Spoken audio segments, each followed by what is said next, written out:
A leader in the disability rights and independent living movement, renowned the world over and now featured in the new film, Crip Camp, Judith Heumann has spent more than 4 decades working with a wide array of government agencies, activist groups, and NGOs on legislation and policy that benefits disabled as well as non-disabled people. Praised by Hillary Clinton for her insights, knowledge, sass, and wit, Heumann served in Bill Clinton's administration, shaping disability policy in the Department of Education, and was appointed by Barack Obama as the Special Advisor on Disability Rights for the State Department. She is also a former senior fellow at the Ford Foundation and advisor to the World Bank. She joins us tonight to discuss her life, work, and new book, Being Human, an unrepentant memoir of a disability rights activist. She'll be in conversation with our very good friend, Tamala Edwards, anchor of 6 ABC Action News Morning Edition. Judy and Tam, the screen is yours. Thank you very much. All right. That's wonderful. Andy, in this new age of social distancing, it's great to see that we can still get it done. And Judy, it was an honor truly to read your book. It is a running theme in the book, how often people tell you, people who should know, say, I had no idea. And I'm hopeful that people reading your book and joining in on the conversation tonight will be brought up to speed on what your fight has been about and all the changes that you have made. And in fact, that's where I wanted to start. To give people a little bit of a perspective, I wanted you to do a compare and contrast what it was like when you were a young person. You opened the book talking about your childhood in Brooklyn, what it was like to be a person coming into the world then with a disability, and what it's like now, the differences that you see. Well, on the one hand, the differences are very, very significant. Because when I had polio in 1949 in Brooklyn, there was just the beginning of television. And I think we really need to recognize the important role that television has played, and we can get into discussing that as we go forward. There were no laws that protected the rights of disabled people. There really weren't many laws that were protecting the rights of other minority groups. So at that point, disabled people not being protected wasn't as unusual. But people were really very much looking at disability as a medical issue and looking at the issue of curing disability. So there really wasn't a lot of activity going on to look at discrimination as a component of what was happening to disabled people. And so over the beginning of my life, my parents were both German Jewish refugees. Mm-hmm. They came over in the 30s. They met in the 40s after my father left the Marines at the end of the war. And they lost their parents, grandmother on either side, and other relatives. So when they got married, they were looking to set up a family. Okay. And I was born. Then my mother was pregnant with my brother. And when I had polio in 1949, she was 8 months pregnant. And my father had just started opening up a butcher store with his brother. So everything was kind of thrown up in the air. And I think, to my parents' credit, while they didn't know any other families who had disabled children, they had no idea what was about to happen, separate from, my having had polio. But they really decided they were going to have me live my life like they wanted me to prior to my birth, without having a disability. So my mother took me to school. I was denied the right to go to school because I couldn't walk, and the principal said I was a fire hazard. Didn't actually finally get to go to school until I was 9 years old, and then it was segregated classes. In between the 1st to the 4th grade, I only had a teacher who came 2 times a week for a total of 2.5 hours a week. So today, we have laws on the books that make what happened to me then illegal. So in 1975, there was an important law that came out in the area of education.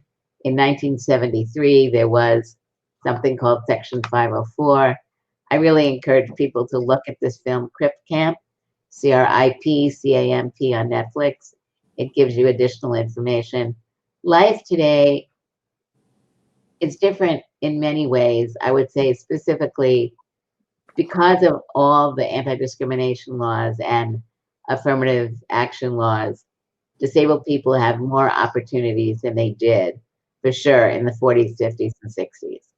But when looking at discrimination against any group, when we've lived in societies that have discriminated against people based on their religion, on their race, on their disability, it doesn't change that rapidly. And so I think what's been happening is the disability community has been organizing more. We've been becoming empowered amongst ourselves. We've been reaching out into the general society, basically saying, we want to be able to be equal members in the community. So there is a movement of disabled people, which did not exist at that time. And the movement itself is moving away from the medical model and really looking at the social justice and rights-based model. You know, it's interesting that you say that, because I read your book. I also watched Crip Camp on Netflix, and it talks about a place that you mentioned in the book, Campton Ed, which it was the first place where honestly you just got to be a person. You just got to be a kid. You weren't defined by ability or disability. And there's a moment when all of the kids are talking, and the things that they say that they want are just so basic and normal for everyday teenagers and everyday humans. And it really hit me when one person said, I just would like my privacy. Like, everybody's had a teenager say, get out of my room, I want my privacy.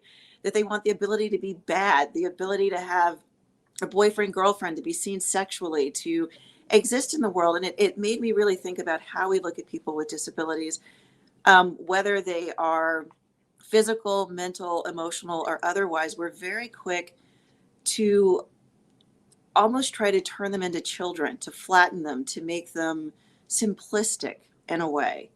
And it sort of reminded me or taught me, just like everybody else, there is a really rich interior life. There's a person who wants to be heard and deserves to be heard. And I would imagine, I mean, that's at the heart of your argument. We're no different than you are. Right. And I think that you shaped it very well. And for me, I think some of the issues are that it is frequently difficult for disabled people to really talk about that part of themselves. We typically grow up in families where we're the only disabled person, as opposed to families of a particular race or gender. You know, you have a mother, a grandmother, an aunt, and uncle, friends. In the area of disability, I didn't know any disabled people until I started going to segregated classes when I was 9 years old.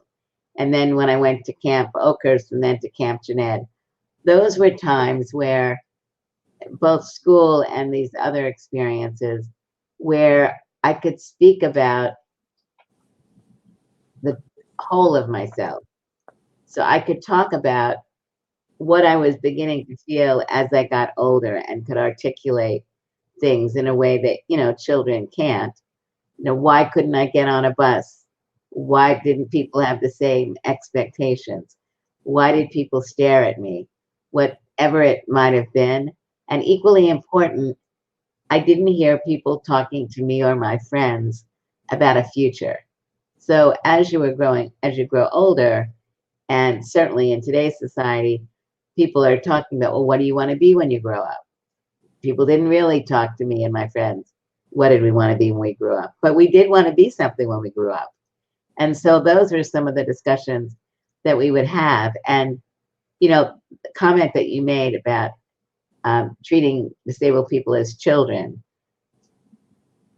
that I think is a very powerful statement, because for me, even today, when we were able to go out, it would not be uncommon. I go to an airport and I'm going to go give a speech, you know, in another part of the country or the world or whatever. And people don't talk to me. They talk to the people that I'm with who are there to assist me. They'll say, what does she want? Like that happens all the time. And I would say, in getting back to the earlier question about how are things different, things are very different and they're very the same. Because the absence of disability in television, in advertising, in journalism, you know, in media broadly, continues to marginalize us. And you also were referring to the breadth of who we are as disabled people. And I think that's a very important issue. It's not just those of us with visible disabilities.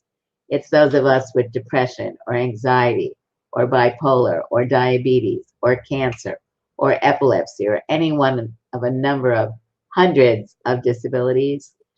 And I think, what we still find, although it's improving, is that many disabled people do not want to identify, even if they have a visible disability, because of the stigma, because of how they're treated. They don't necessarily want to hang out with other disabled people. But as we are doing more together, we're learning both about the commonality of experiences and the differences of experiences. So now, with the pandemic, one of the big issues that's being discussed has to do with African Americans and Latinos who are dying at higher rates. And they talk about underlying conditions, which are diabetes, hypertension, obesity. All of these are disabilities. And so people are, in some cases, at greater risk. And in many cases, they're not getting the services that they need along the way because they're poor or other reasons.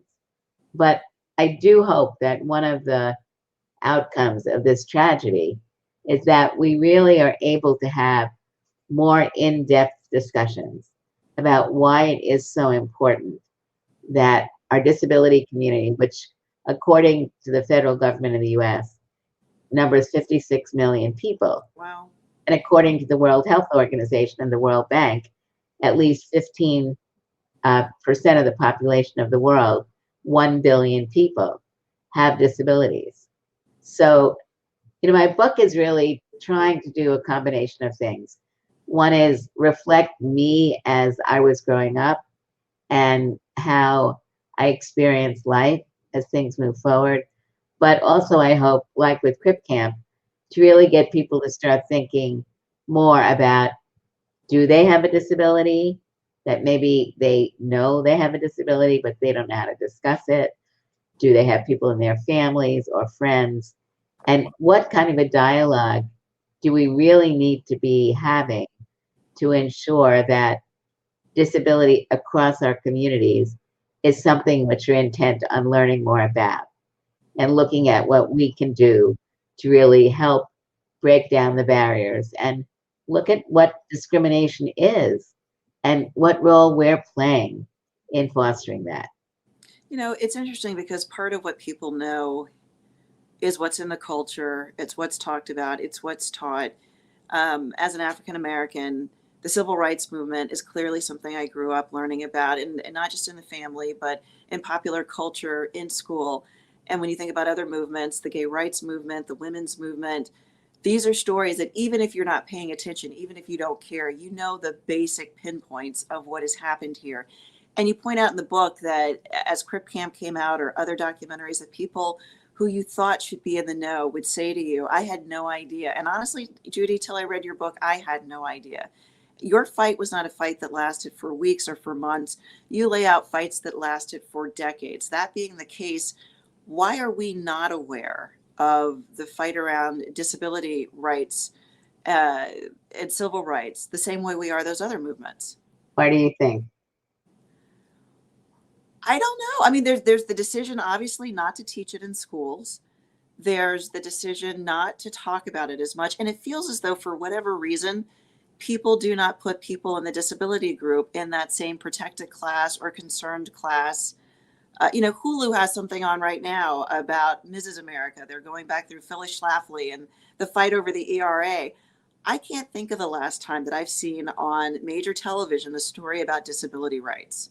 And you actually point out, when we do see the disabled, they're the villain or they're the tragic anti-hero. They're never the romantic lead. They're never the best person in the movie. Or if they are, they don't have a disability. Right. Like years ago, Coming Home with John Voight. I'm dating myself. I'm 72. This was in the 70s. He was a positive character playing a paraplegic. However, he doesn't really have a disability. And My Left Foot, all these movies where there are positive messages Forrest Gump, they're played by non-disabled people. That's another whole issue. I think that one of the basic issues around why are we not seeing more is a combination. One is, I think people are afraid of acquiring a disability themselves. They look at people like myself or whomever, and they say, I don't know how they do it. I couldn't do it. They don't really know what it is, and they don't really know not only what it is that we are doing, but they don't really also think about themselves and their futures. And the reason I say that, and this is a little bit of the discussion that I had when I was doing the Trevor Noah show, is when he used the word able-bodied. And I said, no, I don't use the word able-bodied because I use the word non-disabled. And I use it for a couple of reasons. I don't like using the word able because it implies that I'm not able. And I don't want to have to use the word to tell somebody that I have abilities, because that should be something that they understand. So I think, like with the terminology of people using like the able disabled or whatever it may be, it is maybe not intentional, but I think it's the term that we use, like racist, is ableist. So I think that's an issue. I also think, as you were discussing, not seeing and learning about disability and the way disabled people are characterized, and infrequently, even when we are characterized, I think that also leaves people who have questions afraid of asking them. So things have gotten a little better in the following way. Going down the street, I use a motorized wheelchair. So children will frequently be curious, right? They haven't seen one. And so in some cases, they want to ask a question. And we used to call it the potato chip issue. So a child wanted to ask you a question, the parents would pull the child away, distract them, so they didn't ask the question. For me, and this is not true of everybody, some people do not like to be asked, what's your disability? For me, I really don't mind if somebody asks. And for children, I really want to engage them. First of all, when I'm going down the street and there are kids in a baby carriage, we're more on the same eye level. So I am definitely drawn to them because I watch their eyes and they look at my wheels. And little boys look at the wheels all the time. Little girls, not so much. But talking to them and getting the parents engaged, some of the parents are like totally there. They're kind of cool about it, and they'll kneel down and we'll discuss the wheelchair and point out where the batteries are and where the chair gets plugged in and all these others. And again, others are just like, please stop embarrassing me. Don't ask any more questions. You can just see it. But I think the absence means people have logical questions. We're not the majority of people in society, whether we're blind or deaf or hard of hearing or have a physical disability or an invisible disability. People need to understand. Children and adults need to understand. And I think really one of the biggest issues is people don't see themselves acquiring a disability. Mm-hmm. And, people break limbs all the time, and it's a temporary disability. But as people get older, their sight, their hearing, their ability to communicate, their ability to ambulate as independently as before, but they may have other kinds of memory issues. And we tend to look at marginalizing people. I mean, if you look at what's going on right now with the pandemic, both in the US and around the world, some of the highest areas of death as a result of people acquiring the virus are in these institutions. And the question is, why are people in the institutions? People are in the institutions because our homes are not accessible. People buy homes that are not accessible. They don't want to buy homes that are accessible.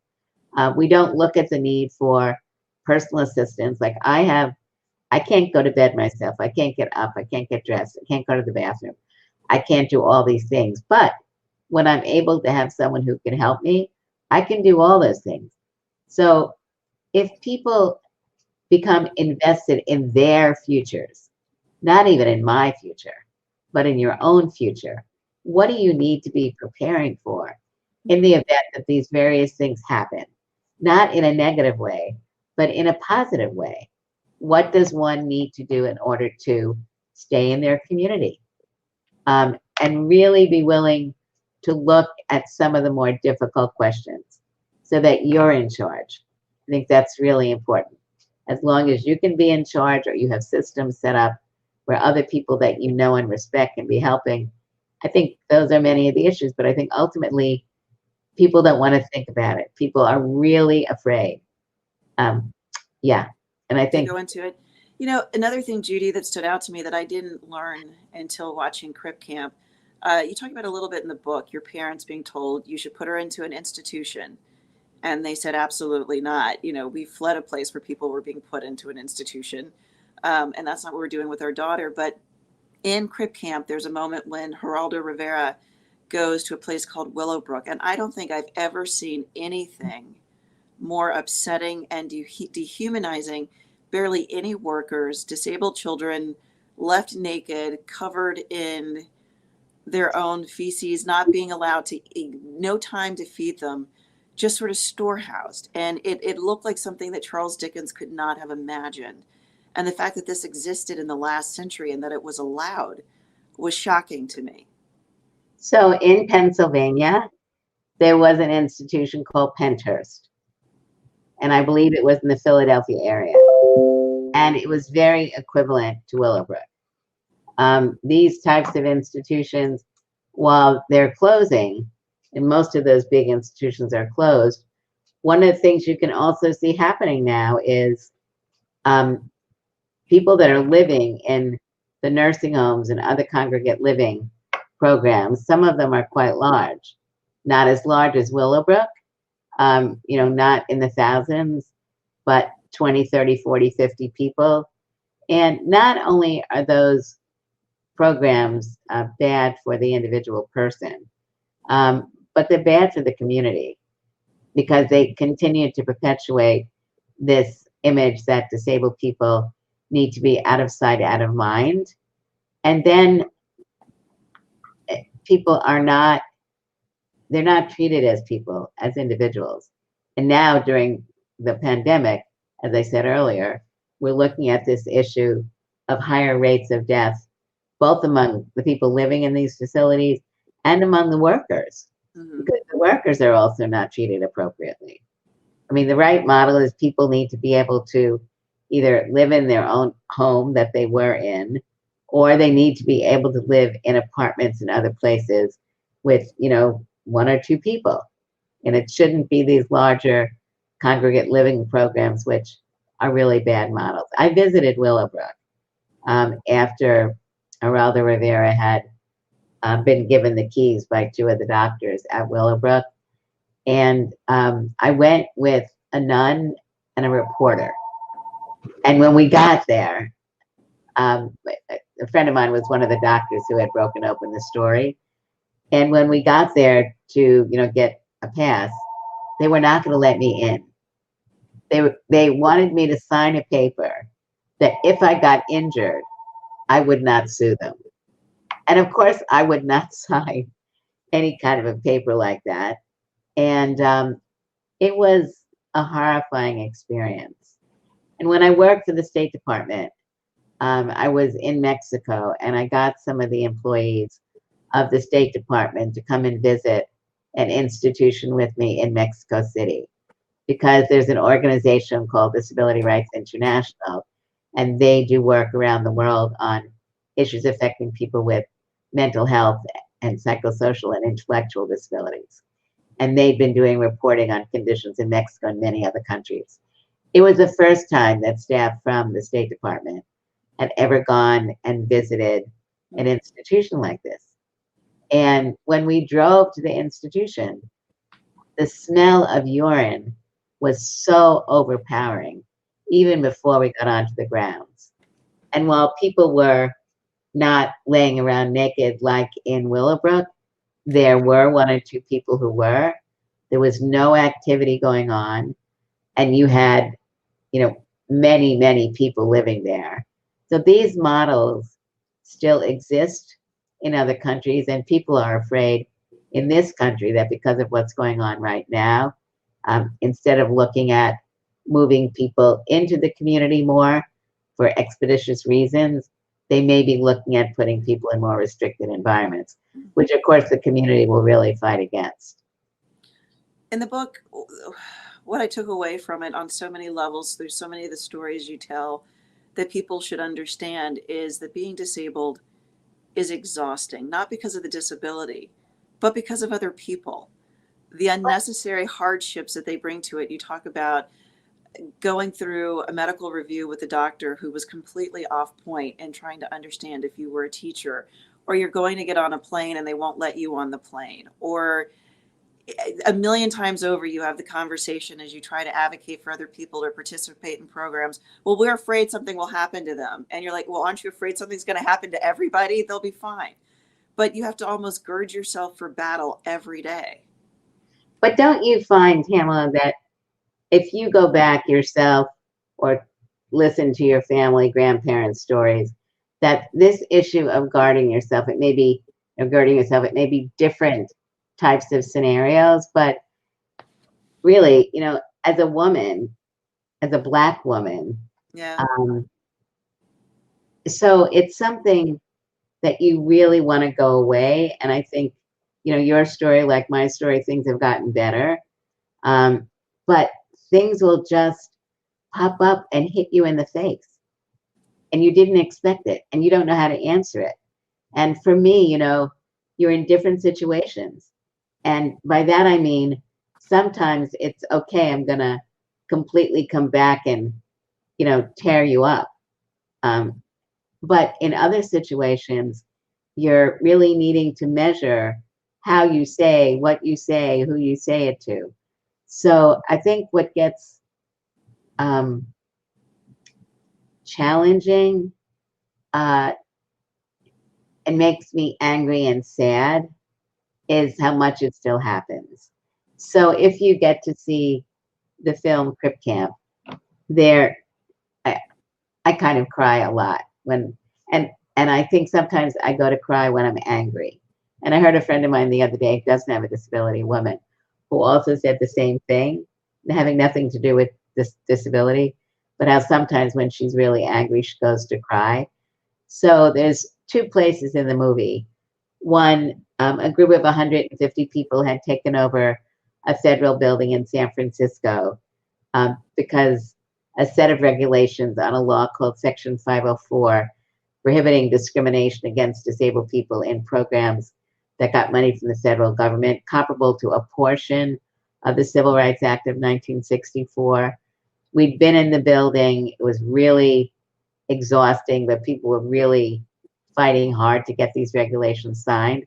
2 congressmen came to the building to hold hearings, and they had a representative from the Health, Education, and Welfare office come under the Carter administration. And the gentleman sat in the front, and I was testifying, and he kept shaking his head. And there's something about what happened while he was doing that where I completely lost it.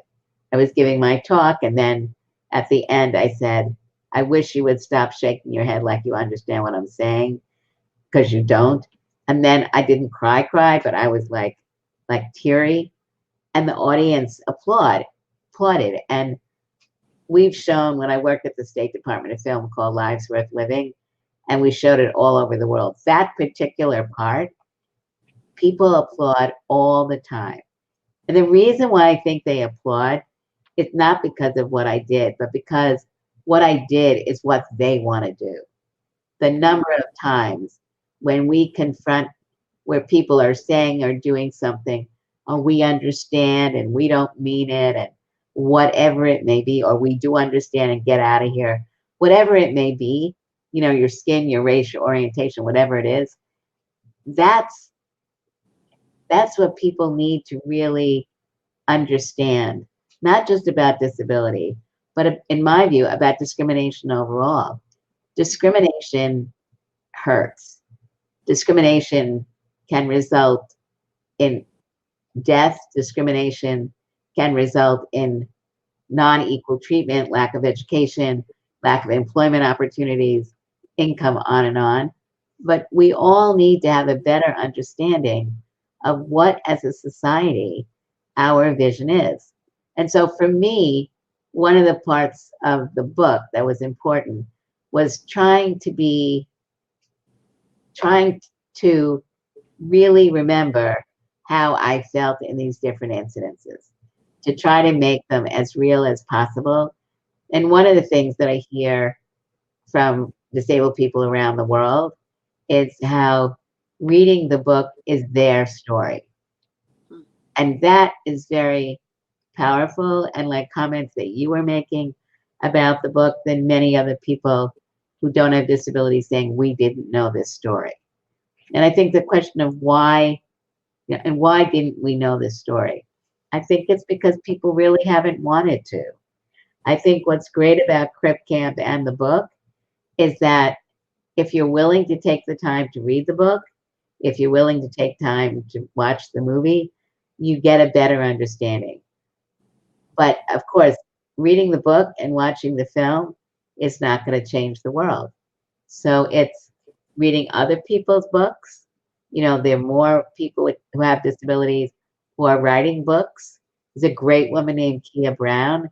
She's a 28-year-old Black lesbian woman with cerebral palsy in upstate New York. She's funny, she's smart, she's written a great book that's out, and other people like that. And so, you know, reading and saying to our local television stations and producers of movies, why are we not seeing more?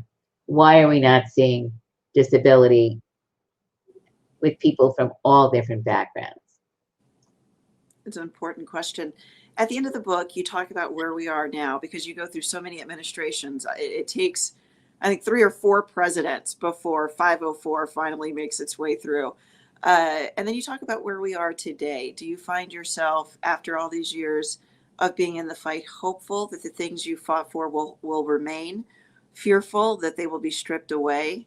You know, they often say that we exist on a pendulum, things go back and forth. Do you feel as though we will swing back towards protecting these rights, or you're afraid that we're swinging away from doing anything for them? I think our movement has really gotten stronger. And obviously, when the book was written and went to print, none of the situation that we're living in had occurred yet. And I am very afraid about the lasting impact of the pandemic, not just in the area of disability, but across the board. And what I know our community is going to be fighting for is making sure that laws which protect our rights and which protect the rights of others. I think that's one very important part of the changes that have occurred over the years, that the Leadership Conference for Civil Rights, for example, which is a very broad national organization, includes disability and disabled organizations in their work. There's an organization called the International Disability Alliance, which is fighting on an international level. There's an important convention that came out of the United Nations, called the Convention on the Rights of Persons with Disabilities, which was modeled after the Americans with Disabilities Act and has been ratified in 176 or 77 countries. That particular treaty and the Americans with Disabilities Act and others, we must fight for. Like all the other civil rights acts, we must not allow government to push back against these protections. And I think that our community is more at the table than it was in the past. So we are right now playing an important role. Senator Casey's office, for example, he's doing an amazing job and has been his entire time in office, really fighting for the rights of disabled individuals. including people with intellectual and developmental and mental health disabilities. So he is, from my perspective, a champion that is making sure that the voices of disabled people are engaged all the time. We're having weekly telephone calls to brief people, to engage people. So while I am concerned very much for the country and the world, I do believe that we have a better ability to fight against the kinds of changes that some people may want. And I'm really hoping in the fall with the elections that we can make some changes so that we have to be less fearful, because we're not represented by someone who is respectful to us. As I was watching Crip Camp and they show pictures of you being a teenage girl sitting there with your friends, and now we can see the arc of what you went on to do with your life. Do you ever, you always wonder when somebody steps into a moment, when a Rosa Parks or a Martin Luther King or Gloria Steinem or somebody out of all the people in the world chose to step into that moment. And you truly have been that person when it comes to disability rights. What do you think it was about Judith Heumann that made you the person who was at the forefront of so many of these fights? I really am thankful to my parents, because in their own way, they didn't know what advocacy was, but they learned about it. My mother, with the support of my father, would step by step try to address what was happening. So I think that's definitely part of it. Other friends of mine, we would, through the Campton Ed experience and others, talking about it. But I think something within me, and I was born in Philadelphia, but I grew up in Brooklyn. Mm-hmm. And I do actually always talk about, if I wasn't born in Brooklyn, I probably wouldn't be the person I am today. I really do believe if you can make it in New York, you can make it anywhere. And I think I learned really early on that I had to say something. When things were going on that I felt were wrong, I had to say something. I had to try to do something. And I've never been a person to want to do things by myself. I've always wanted to work with other people. And so, for me, we each play a different role. I think I'm a reasonably good strategist. I have a reasonably decent mouth to speak. But then I've got other friends who are great writers and do all these things. When we come together, we make a great team. And I think that's really why any movement moves forward, because the people who are adversely affected by discrimination or whatever the issue may be, there's a bond between enough people to be able to really not only complain about the problem, but really look at solutions. And for me, it's recognizing that solutions don't happen overnight. Even when you make big gains, like with legislation, getting that legislation implemented and getting people, to understand what is wrong with racism, what is wrong with anti-Semitism, what is wrong with ableism, what is wrong with all these different things. I think that, to me, it's a challenge, and I love working with people to try to make change. Well, Judy, we are all of us, whatever categories we're in, out of, we're all the beneficiaries of the work that you've done. And it's been an honor to get to spend some time, socially distant as we have to be these days, to get to spend some time with you. I think Andy's going to come back in, and other people who are part of the Crowdcast will get to ask you questions. But for my own behalf, I just want to say thank you for what you've done. And I'm glad to be aware of it. And I've learned so much that hopefully will shape my behavior going forward. Well, hopefully I'll get to see you in Philadelphia someday. I'll buy you a cheesesteak and a pretzel. Okay. And you need to go to sleep because you have to get up so early for your next job. Thank you very much. Guys. Tam, thank you so much. Appreciate you working. Appreciate you doing this. We'll see you soon in real life, I hope. I'd love absolutely. These days will end, and as always, Andy, it's been a joy. Yeah. I want to meet your children. You say that, Judy. Be careful what you ask for. No, I do. But I think they benefit from meeting you. All right. Enjoy the rest of the night, guys. All right. Good night. Yeah. Hi, Judy. Hi. So we have a ton of questions that have come in. Unfortunately, we're only going to be able to get to a handful of them. So I'm going to just jump right in here. The first question that people seem to want to ask is, how do you wrestle with the urge to advocate, educate, and change the world with just trying to live your life? Are there times you get exhausted by teachable moments? My husband says the same thing all the time. He's like always complaining that I work too much, but I'm kind of driven. And yeah, I mean, sometimes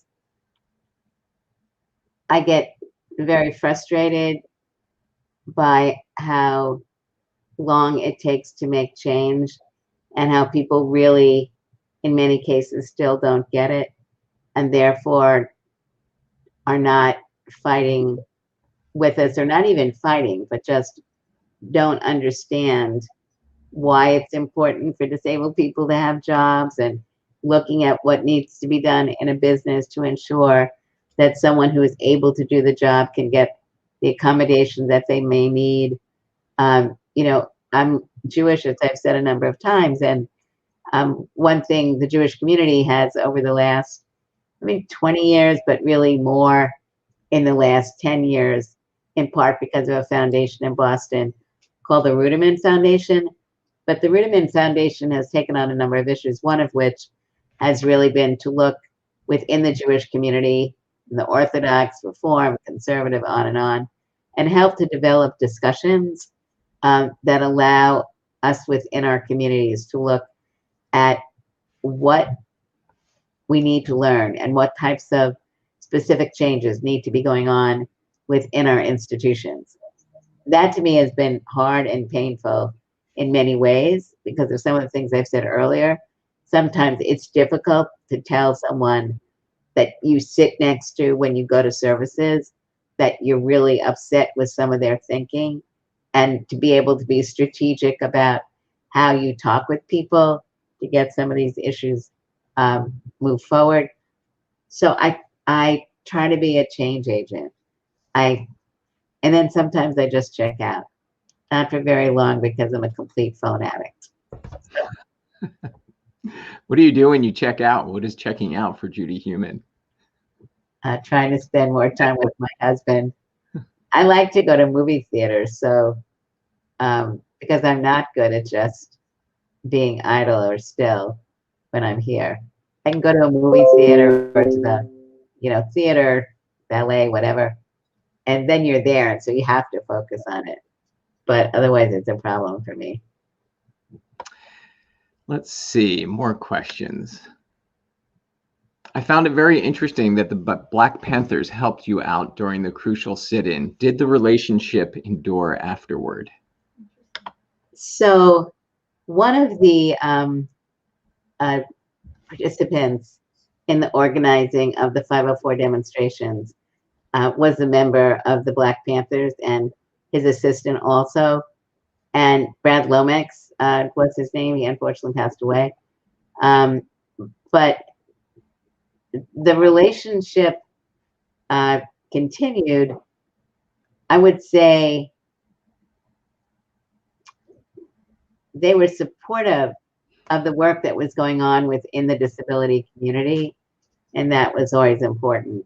I think that's one thing in the Bay Area, San Francisco Bay Area, Berkeley, Oakland, that the Center for Independent Living, which started in the early 70s, very much worked with all types of organizations addressing issues of discrimination. And, we got support from different groups when we needed them, and they could come to us, and we would participate with them in different issues.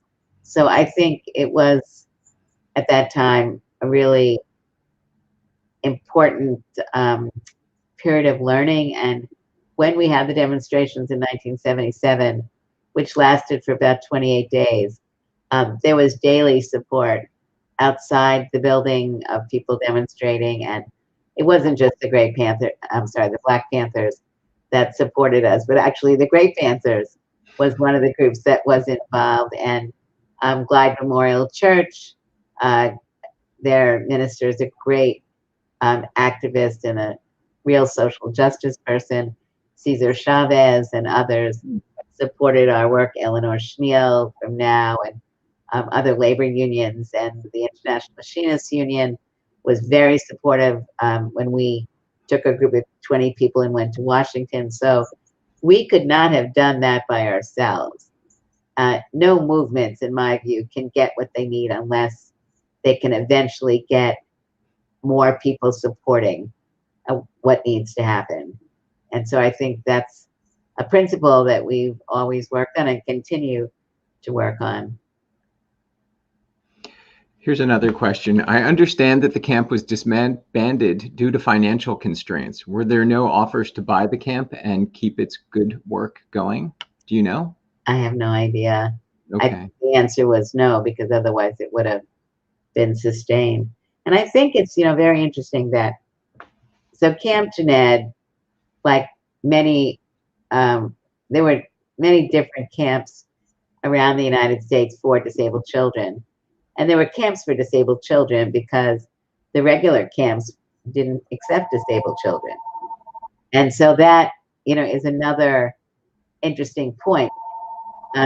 Today there are all kinds of camps that kids go to study about technology or theater or this, that, or the other thing. My brothers went to a Jewish summer camp, and, they went there to have fun. But also one of the things that they were learning there was about culture and Shabbos and songs and different things of that nature. When we went to the camps for disabled kids, none of that was considered like a part of the camp. People were not thinking about, well, this is a great opportunity for disabled kids to get together and start talking about how they feel as disabled people. What are the problems? What are their solutions? But that's what happened. And, young people will say sometimes, what should we do? And, one thing I always tell people is, don't wait to get permission from older people. What do you want to do? And yes, let's try to work together. But, fight for what you believe in and move forward with it. And that's exactly what we did. And we didn't know a lot. I mean, we were looking at television and learning about the civil rights movement. We were learning about the marches. We were learning about the boycotts. We were learning about Rosa Parks. We were learning about Martin Luther King and so many other leaders. And what we were learning was that people believed in what they were doing and that they would fight as long as they had to in a pacifist way and other ways to be able to make changes that could positively affect communities. And those are very important things that we were learning and trying to emulate in our own way. And so, I feel like we're very thankful for lessons that we've learned over the years, and now working more collaboratively with other movements, I think is really paying off, not just for us, but for others. Throughout the course of the book, the support of your family plays an essential role. What advice would you give to young advocates with disabilities that lack the support of their families? And how do you overcome the fear in order to advocate? First of all, I appreciate the fact that you acknowledge the issue fear. And I don't think I've used that word tonight, but it's a completely appropriate word. And I believe that I did discuss it in some way with Tamala, because one can be afraid legitimately, depending on the situation that you're in. So I think it's very important to try to speak with other disabled people, to talk with them about situations, or other people. It doesn't necessarily have to be someone with a disability, but someone who has experienced discrimination, to try to learn from them about what does it mean to be fearful, and what do you need to do to try to overcome it. And I don't mean overcome the fear, I mean try to address the problem.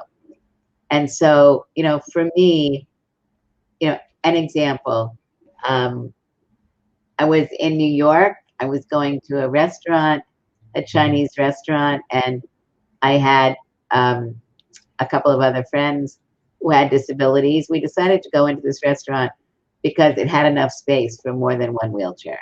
And when we got in there, we were told we couldn't stay. The manager, owner, whatever, said we had to leave. And that was one of these moments where, you know, first I was afraid, like, oh my God, this guy is saying that because we have disabilities, we can't be here. And then it was for me, well, am I going to leave? No way.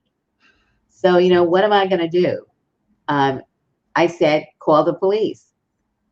And he didn't call the police. So we stayed and we had dinner there. Now, one could argue we should have left, not give him our money. But on the other hand, the point was we wanted to prove a point. Was I afraid? I definitely was. Was it good that I was with other people and I could talk about it and we could talk about it together? Yes, absolutely. Continuing to talk about it today because these incidents are still happening in spite of the fact that we have laws. Now, the point that you made about not having a family that's supportive.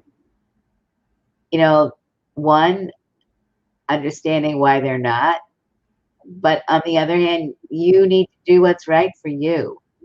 And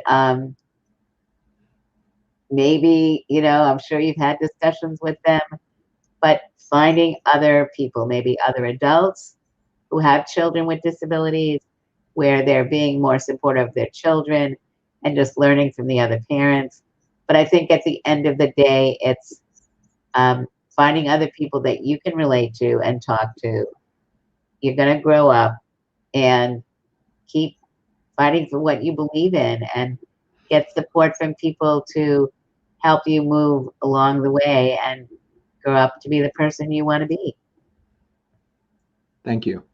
A number of people have written in to thank you, and they say they were moved by the film and they were moved by the book. So I want to acknowledge that there are a number of people with disabilities from various communities who are saying that and just thanking you from the bottom of their hearts.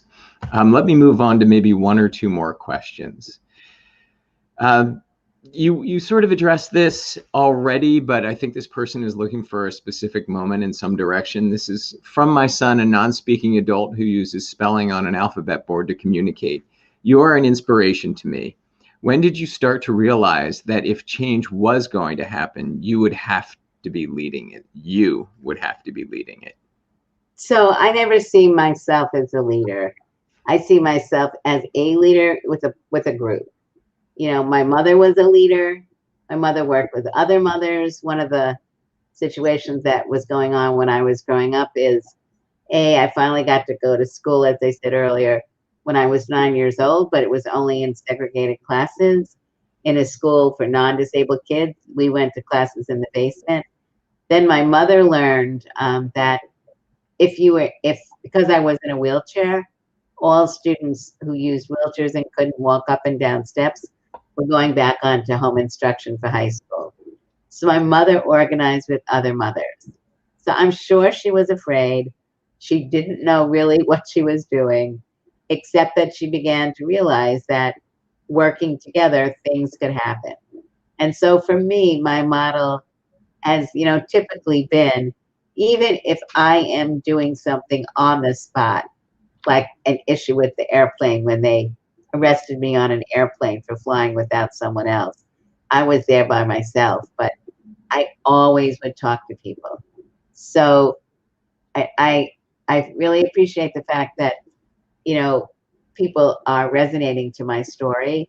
But at the end of the day, what's really important is that people recognize that it does take a village to make change, that we all play a different role, and that it's really important for us to stay in touch with each other, to be supportive of each other, and to play the role, you know, that feels right for us at that moment. And people evolve and, you know, move forward and can take on more and more responsibilities if they choose. Someone asks, this sort of circles back to the beginning of the book and the beginning of your talk this evening. Did you have any experiences with children your age before the age of 9? If not, how do you think that impacted you? So I had polio when I was 18 months old. And obviously, I don't really remember anything about that. And then when I was about 4 years old, I went to a rehab center in Manhattan called Rusk Institute. And my father would bring me there on Monday mornings and pick me up Friday afternoons. So to deviate for a second, these were some of the areas where my parents became advocates. They wanted the kids to stay over the weekend. And my parents said, no, I wasn't going to stay over the weekend because nothing happened over the weekend and they wanted me to be home with the family. So my father would pick me up on Friday. I would get there early on Monday morning. Now, I remember at that time meeting other disabled people, particularly older people. So that had a little bit of an impact on me because that was really the only time that I was seeing other, adults with disabilities who were productive. I mean, they were there for a reason. And some of the people at the hospital also worked there. So that might have been the first time that I ever saw disabled people working. But what was the question again? The last part. Oh, the last part. Let me scroll back and see if I can find it. It went right out of my head right after I asked it. Sorry. No, that's okay. Oh, how did it influence me? So, Yeah. So that period of time from when I was 5 years old till I was 9 years old was very, I was with my brothers and my neighbors, all of whom didn't have disabilities. I went to Hebrew school with my family because it was a small synagogue and we went every Sunday. And then I started going to another, Hebrew school, and I was the only disabled kid. And there's an incident in the book where I talk about how when I was about 8 years old, I mean, remember at that time, there were no such things as motorized wheelchairs. All of the houses in the neighborhood that I lived in, except for ours, which my parents had a ramp built in the back, none of them were accessible. So I always had people pushing my wheelchair because I wasn't really strong enough to push my own. And if I went into neighbors' houses, I always had to be carried in and out. So the issue of independence was something that didn't really come into play later on because I was so dependent on other people. When I had polio, my parents built a bedroom and a bathroom on the back of the house, but it wasn't very big. And for example, I couldn't get to the closet. My mother had to go to the closet. There wasn't enough room. So even things like picking out my clothes, making choice was difficult because she had 2 other kids. So, and she was my mother. So she knew what I wanted. She knew what she wanted me to wear. So I didn't have these basic experiences of go to the closet, take out what you want to wear. If your mother says, no, take it off, I don't like it, going back in and arguing about it. I didn't have that ability. And so I think, one of the issues around camp and special classes, but camps in particular, it was a time when we were able to begin to make more decisions on our own. We would either go get our own clothes out, or the counselors would ask, what did you want to wear? They wouldn't pick things out for you. Little things like that are very important because, kids learning how to make choice, how to make decisions, even how to argue with an adult and try to put a position forward. Those are all very important things. And one of the points that was discussed earlier about in Crip Camp, that when you watch it, you'll see that there is this group discussion. And part of the group discussion does focus on Nancy Rosenblum in particular, but others who don't have the level of independence. And it's not just the physical independence. It's also, one of the reasons why I think it's important for parents who have disabled children to know adults with disabilities is to be able to talk about some of these issues. to be able to talk about, what can be done so that you are not all encompassing in your child's life. How do you help ensure that your child is age appropriately being able to make decisions? Those are all very important things, because someone like myself and others, there is a degree of dependence that we have on other people, but choosing who we want to help us, when we want them to help us, how we want them to help us, those are all things that we need to be able to learn in some way how to deal with. And people need, depending on the type of disability someone has, people need to be really conscious of how people may express dissatisfaction if they can't necessarily articulate it clearly. I mean, we know, for example, that violence, sexual violence, other forms of violence are much higher in the disability community for many, many reasons. But it's a very important issue that A, we need to recognize this as a problem. B, we need to look at what is being done to address it. And one thing that frequently happens is we're not looking at the data, we're not looking at the causes, and institutions are another cause of violence against disabled individuals. And we read about it in the paper when things are really, really bad. So the daily things that go on, we don't even hear about. And I would assume in the smaller homes where people are living on their own, that's not as much of an issue where they're in the congregate homes where there are just one or two people. Yeah, especially if people are getting the support that they need, again, to make sure that if there are issues, they can discuss them. Right. All right. We've got, there are so many questions and we just don't have time, unfortunately. We'll do it again. Yeah. Okay. We will see you here tomorrow night at 7:30. One last question. Somebody says, what would be different today if the history of disability rights were incorporated into the curriculum? And how do you think it would affect disabled and non-disabled children in the years going forward and into adulthood? Well, I would say that it would be positive. We would have more knowledge.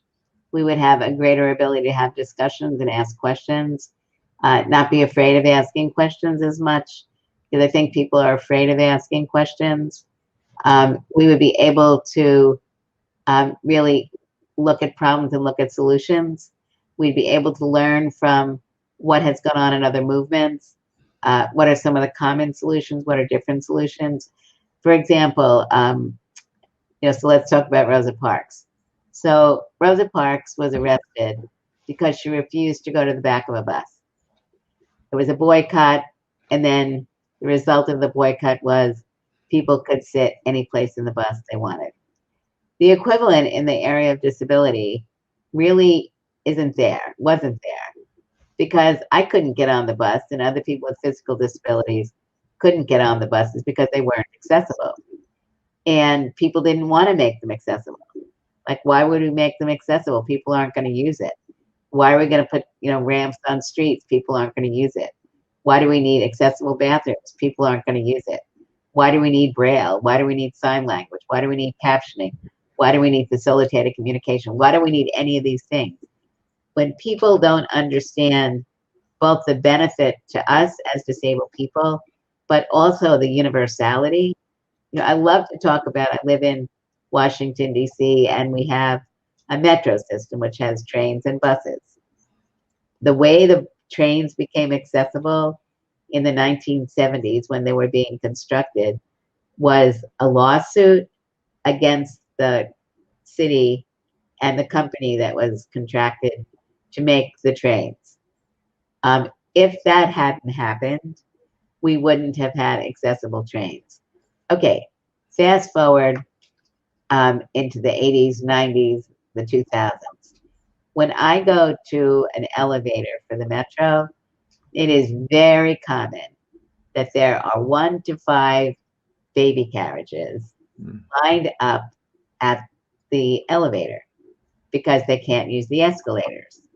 And people have no idea that the reason for the elevators is because disabled people fought for them. And we didn't fight for them just for ourselves.